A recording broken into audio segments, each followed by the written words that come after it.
नमस्ते मित्रांनो, थोडं तुझं थोडं माझं या मालिकेच्या होणाऱ्या पुढील भागामध्ये आपल्याला असं पाहायला मिळणार आहे की इकडे गायत्री पोलीस स्टेशनमध्ये जाते, तेजसच्या जवळ जाते, हातामध्ये असणारी फाईल तेजसला दाखवते आणि असं म्हणते की हे बघ, हे जागेचे पेपर आहेत, याच्यावर सह्या कर, लगेचच मी तुला बाहेर काढते, तुझी सुटका करते. त्याच वेळेस तेजस तिच्यावर हसतो आणि खाली बसतो. तिला म्हणतो, दिनकर प्रभूंचा इतिहास माहिती आहे ना तुम्हाला, त्यांनी कसा बंड केला होता, तसंच मी सुद्धा बंडखोर आहे, कारण माझ्या अंगातसुद्धा त्यांचंच रक्त सळसळते.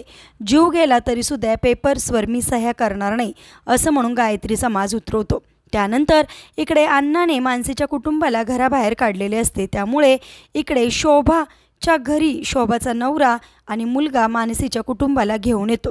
त्या क्षणी शोभा म्हणते, लवकर लवकर आते, आणि असं म्हणून तिचा मुलगा आणि नवरा या दोघांच्या अंगावर पाणी शिंपडते आणि त्या दोघांनाच आतमध्ये घेते. मानसी विठ्ठल आतमध्ये घेऊन जायला लागताच त्या क्षणी शोभा तिच्या तोंडावर दरवाजा आपटते. म्हणजेच आता शोभाने तिला आतमध्ये घेतलेले नसते. आता मानसी आणि मानसीचं कुटुंब रस्त्यावर आलेलं असतं. आता कशा प्रकारे तेजस या कुटुंबाला एक नवीन घर देणार, आधार देणार, हे पाहणेसुद्धा इंटरेस्टिंग आहे. आणि त्याचबरोबर आता मानसी तेजसची कशी सुटका करणार हे पाहणेसुद्धा इंटरेस्टिंग आहे. एपिसोड कसा वाटला कमेंट करून नक्की सांगा.